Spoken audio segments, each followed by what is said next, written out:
Hi, FreeBody community. Kat here at the clinic in Asheville, and I want to share with you today where you need to work if you're having hip flexor tension.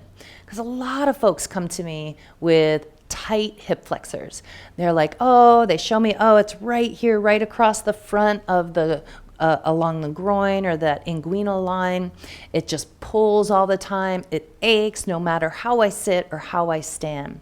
Now, if this is you, I want you to know that you can fix it. You can fix it yourself. It doesn't take that long, and you don't want to start by releasing your hip flexors.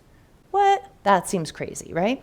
But I want you to understand that often, most often, the places in your body that feel tight are the ones that are already pulled too long. I'm going to say that again. The places in your body that feel tight are most often the muscles that are pulled too long. So in the case of the hip flexors, that often begins with tension in the hip extensors, right? The opposite muscle group is kind of jacked up with tension and constantly pulling on those hip flexors. So in this scenario, that's the hamstrings and the glute max.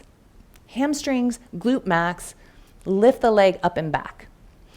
Even when you're at rest, even when you're sleeping, your trigger points are causing problems in your body. It's so frustrating. You're like, I try resting, it doesn't get better. You know, as soon as I start to get up again, or sometimes even at night, it's just aching and pulling. I get it. And I hear that story all the time. But those hip extensors are what are causing the trouble in the first place. You'll do 100 lunges a day, keep stepping that leg back, keep pulling, keep stretching. And when my clients tell me they're doing that, I'm like, it never helps, right? And they're like, no, it doesn't help. It's so frustrating.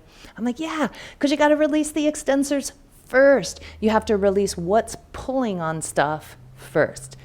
Then you can go release the parts that have been aching. What you'll find is that they're already softer. They're already softer. They've already started releasing because they're not being pulled all the time. So we're going to drop a link in here for some hamstring releases, maybe some glute max releases. So you start with that.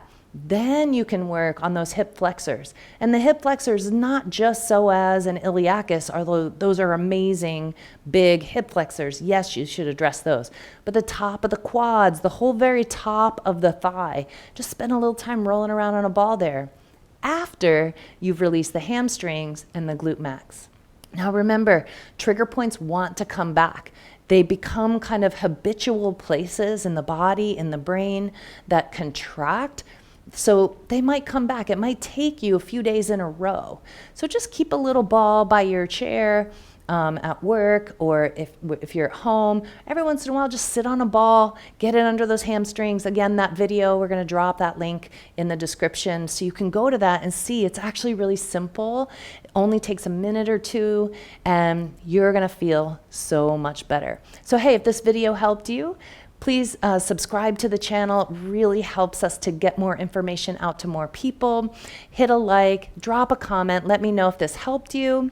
And I trust that you're gonna have a much better experience, much softer hip flexors after you follow these ideas. Have a great day.